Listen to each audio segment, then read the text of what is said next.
Chapitre 19. Jésus apparaît sur les rives du lac. Une nuit calme et une chaleur étouffante. Pas un souffle de vent.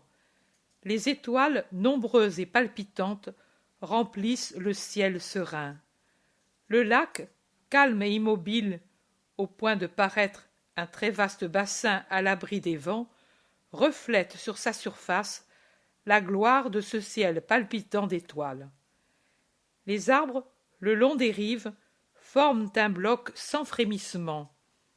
Si calme est le lac que son flot sur la rive ne donne qu'un très léger bruissement. Quelques barques au large, à peine visibles comme une forme vague, qui parfois produit une petite étoile à peu de distance de l'eau, avec sa lanterne attachée au mât de la voile, pour éclairer l'intérieur de la petite embarcation. Je ne sais pas quel point du lac c'est. Je dirais que c'est celui qui est le plus au midi, là où le lac s'apprête à redevenir fleuve. Aux alentours de Tariché, dirais-je, non parce que je vois la ville qu'un groupe d'arbres me cache en s'avançant dans le lac pour faire un petit promontoire montueux, mais j'en juge ainsi d'après les petites étoiles des lanternes des barques qui s'éloignent vers le nord en se détachant des rives du lac. Je dis aux alentours de Tariché, parce qu'il y a là un groupe de cabanes si peu nombreuses qu'elles ne forment même pas un village au pied du petit promontoire. Ce sont de pauvres maisons, de pêcheurs certainement, presque sur le rivage. Des barques sont tirées au sec sur la petite plage, d'autres, déjà prêtes pour naviguer, sont dans l'eau, près de la rive, et si immobiles qu'elles paraissent fixées au sol au lieu de se balancer. Pierre sort la tête d'une maisonnette.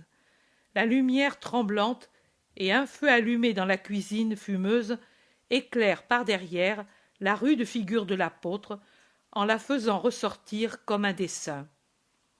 Il regarde le ciel, il regarde le lac. Il s'avance jusqu'au bord du rivage, puis, en tunique courte et les pieds nus, il entre dans l'eau jusqu'à mi-cuisse et caresse le bord d'une barque en avançant son bras musclé. Les fils de Zébédée le rejoignent. Une belle nuit. D'ici peu, il y aura la lune. Soir de pêche. Avec les rames pourtant. Il n'y a pas de vent. Que faisons-nous? Il parle lentement, en phrases détachées, comme des hommes habitués à la pêche et aux manœuvres des voiles et des filets, qui demandent de l'attention et donc peu de paroles. Ce serait bien d'y aller, nous vendrions une partie de la pêche. Sur la rive viennent les rejoindre André, Thomas et Barthélemy. Quelle chaude nuit! S'exclame Barthélemy. Y aura-t-il de la tempête? Vous rappelez-vous cette nuit? Demande Thomas. Oh non, de la bonasse, du brouillard peut-être, mais pas de tempête. Moi je vais pêcher. Qui vient avec moi? Nous venons tous. Peut-être on sera mieux au large, dit Thomas, qui sut et ajoute. Il fallait ce feu à la femme, mais c'est comme si nous avions été au terme. Je vais le dire à Simon. Il est tout seul là-bas, dit Jean. Pierre prépare déjà la barque avec André et Jacques. Allons-nous jusqu'à la maison? Une surprise pour ma mère, demande Jacques.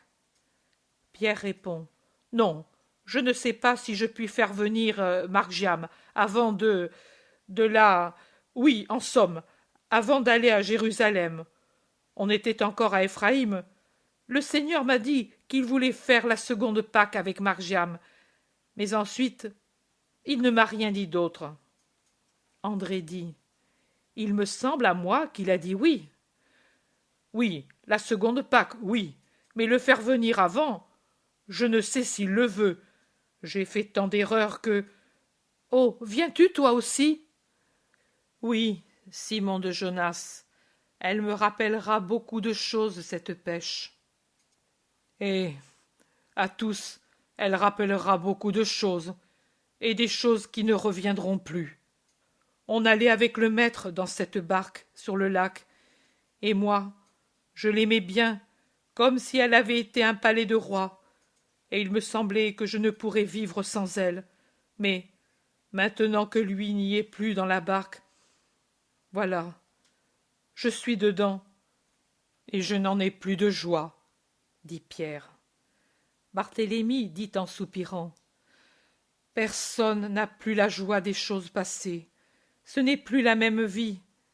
Et même, en regardant en arrière, entre ces heures passées et les heures présentes, il y a au milieu ce temps horrible. Prêt? Venez, toi au gouvernail et nous aux rames. Allons vers la baie de Hippo. C'est un bon endroit. Sous, hop, sous, hop. Pierre donne le départ et la barque glisse sur l'eau tranquille avec Barthélemy au gouvernail. Thomas et le zélote servent de mousse, prêts à jeter les filets qu'ils ont déjà étendus. La lune se lève, c'est-à-dire dépasse les monts de Gadara, si je ne me trompe, ou Gamala, en somme, ceux qui sont sur la côte orientale, mais vers le sud du lac, et le lac en reçoit le rayonnement qui fait une route de diamants sur les eaux tranquilles. Elle nous accompagnera jusqu'au matin, s'il ne vient pas de brume. Les poissons quittent le fond attirés par la lune. Si nous faisons bonne pêche, cela tombera bien, car nous n'avons plus d'argent. Nous achèterons du pain et nous apporterons des poissons et du pain à ceux qui sont sur la montagne. Des paroles lentes, avec de longues pauses après chaque mot. Tu vogues bien, Simon. Tu n'as pas perdu le coup de rame, dit le zélote avec admiration. Oui. Malédiction. Mais qu'as-tu? Demandent les autres. J'ai que le souvenir de cet homme me poursuit partout. Je me souviens de ce jour où l'on luttait avec deux barques, à qui voguerait le mieux. Et lui, le zélote dit, moi de mon côté, je pensais que l'une des premières fois que j'eus la vision de son abîme de perfidie, ce fut cette fois que nous avons rencontré, ou plutôt que nous avons abordé les barques des Romains. Vous vous souvenez? Et si on se rappelle, mais lui le défendait, et nous, entre les défenses du maître et les duplicités de notre compagnon, on n'a jamais bien compris, dit Thomas. Moi, plus d'une fois. Mais il disait, ne juge pas, Simon. Le Thaddée l'a toujours soupçonné. Ce que je n'arrive pas à croire, c'est que celui-ci n'en ait jamais rien su, dit Jacques en donnant un coup de coude à son frère. Mais Jean baisse silencieusement la tête. Thomas dit « Désormais tu peux en parler !» Je m'efforce d'oublier, c'est l'ordre que j'ai reçu. Pourquoi voulez-vous me faire désobéir? Tu as raison. Laissons-le tranquille, dit le zélote pour le défendre. Pierre commande. Descendez les filets, doucement. Ramez, vous, ramez lentement. Tourne à gauche, Bartholmaï. Accoste. Vire. Accoste. Vire. Le filet est-il tendu? Oui. Levez les rames et attendons.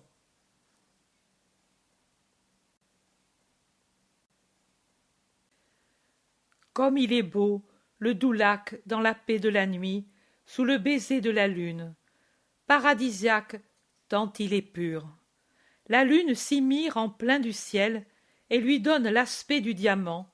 Sa phosphorescence tremble sur les collines, les découvre et semble couvrir de neige les villes de la rive.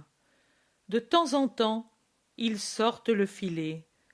Une cascade de diamants tombe en produisant des arpèges sur l'argent du lac.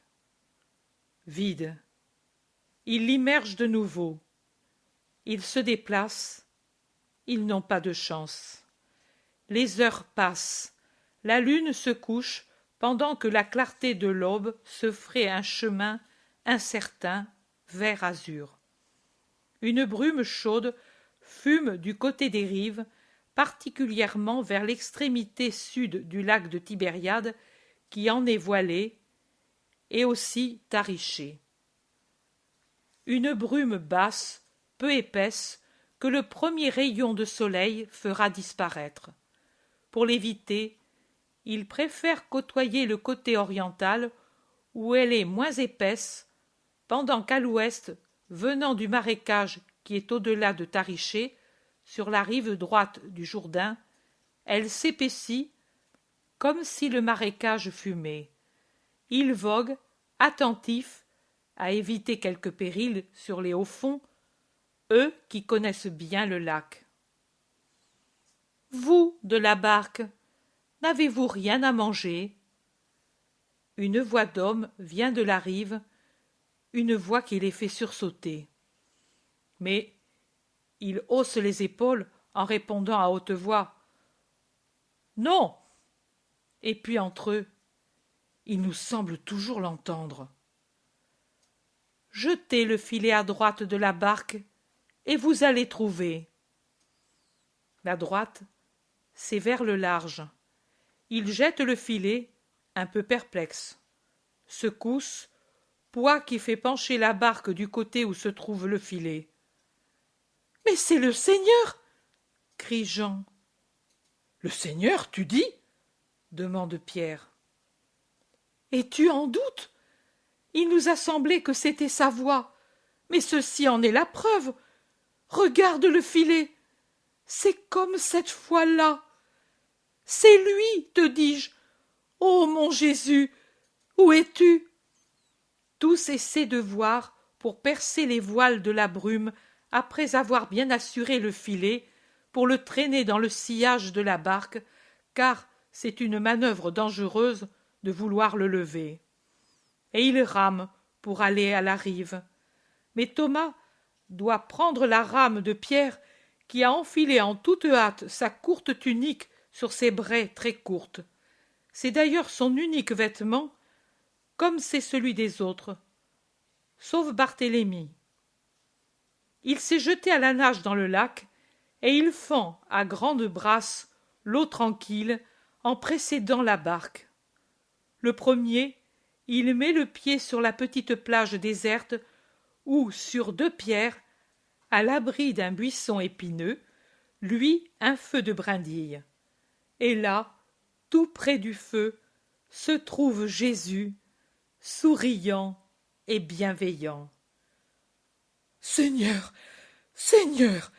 Pierre est essoufflé par l'émotion et ne peut dire autre chose. Ruisselant d'eau comme il n'ose pas même toucher le vêtement de son Jésus, et il reste prosterné sur le sable en adoration avec la tunique qui lui colle dessus. La barque frotte sur le sable et s'arrête. Tous sont debout, agités par la joie. « Apportez ici de ces poissons. Le feu est prêt. Venez et mangez, » commande Jésus. Pierre court à la barque et il aide à hisser le filet, et il saisit dans le tas frétillant 3 gros poissons. Il les frappe sur le bord de la barque pour les tuer et les éventre avec son couteau. Mais les mains lui tremblent. Oh, pas de froid. Il les rince et les porte où se trouve le feu. Il les installe dessus et surveille leur cuisson. Les autres restent à adorer le Seigneur, un peu loin de lui, craintifs comme toujours, devant lui qui est ressuscité, si divinement puissant. Voilà, ici il y a du pain. Vous avez travaillé toute la nuit, et vous êtes fatigué. Maintenant, vous allez vous réconforter. Est-ce prêt, Pierre? Oui, monseigneur, dit Pierre avec une voix encore plus rauque que d'habitude, penché sur le feu, et il essuie ses yeux qui dégoûtent, comme si la fumée les faisait pleurer en les irritant en même temps que la gorge. Mais ce n'est pas la fumée qui lui donne cette voix et ces larmes. Il apporte le poisson qu'il a étendu sur une feuille râpeuse. Il semble que ce soit une feuille de courge qu'André lui a apportée après l'avoir rincée dans le lac. Jésus offre et bénit. Il coupe le pain et les poissons, et il les distribue, en faisant 8 parts. Et il y goûte, lui aussi. Il mange avec le respect avec lequel ils accompliraient un rite. Jésus les regarde et sourit. Mais il se tait, lui aussi, jusqu'au moment où il demande « Où sont les autres ?» « Sur la montagne où tu as dit, et nous sommes venus pour pêcher, car nous n'avons plus d'argent, et nous ne voulons pas abuser des disciples. » Vous avez bien fait. Pourtant, dorénavant, vous les apôtres, vous resterez sur la montagne en prière, pour édifier les disciples par votre exemple. Envoyez ceux-ci à la pêche. Quant à vous, il est bien que vous restiez là en prière, et pour écouter ceux qui ont besoin de conseils, ou peuvent venir pour vous donner des nouvelles. Tenez-les très unis, les disciples. Je viendrai bientôt. Nous le ferons, Seigneur. Marc Giam n'est pas avec toi. Tu ne m'avais pas dit de le faire venir si vite. Fais-le venir. Son obéissance est finie. Je le ferai venir, Seigneur. Un silence, puis Jésus, qui était resté un peu la tête penchée pour réfléchir, lève la tête et fixe son regard sur Pierre. Il le regarde avec son regard des heures de plus grands miracles et de plus grands commandements. Pierre en tressaille presque de peur et se rejette un peu en arrière. Mais Jésus, mettant une main sur l'épaule de Pierre, le retient de force et lui demande en le tenant ainsi. « Simon de Jonas, m'aimes-tu » ? « Certainement, Seigneur, tu sais que je t'aime, » répond Pierre avec assurance. « Paix, mes agneaux. Simon de Jonas, m'aimes-tu » ? « Oui, mon Seigneur, et tu sais que je t'aime. » Sa voix est moins assurée, elle est même un peu étonnée par la répétition de cette question. « Paix, mes agneaux.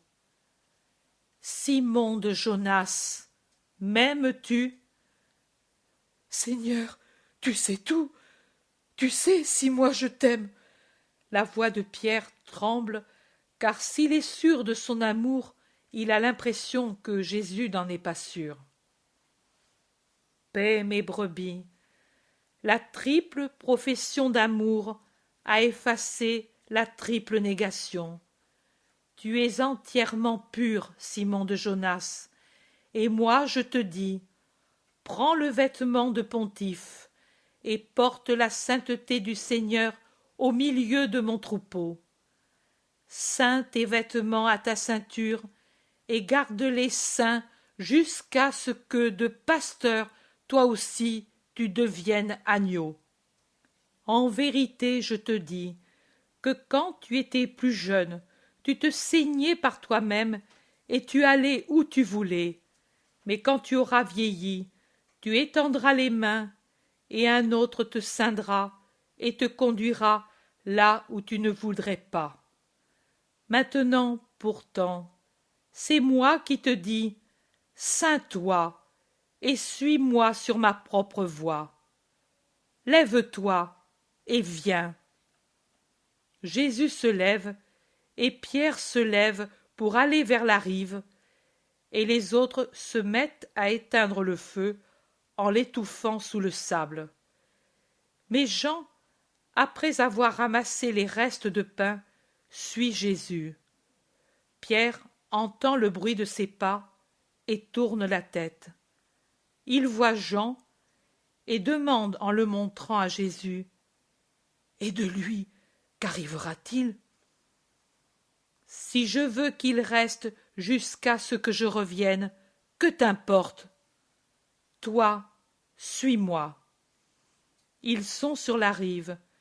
Pierre voudrait encore parler. La majesté de Jésus, les paroles qu'il a entendues le retiennent. Il s'agenouille et adore, imité par les autres. Jésus les bénit et les congédie. Il monte dans la barque et s'éloigne en ramant.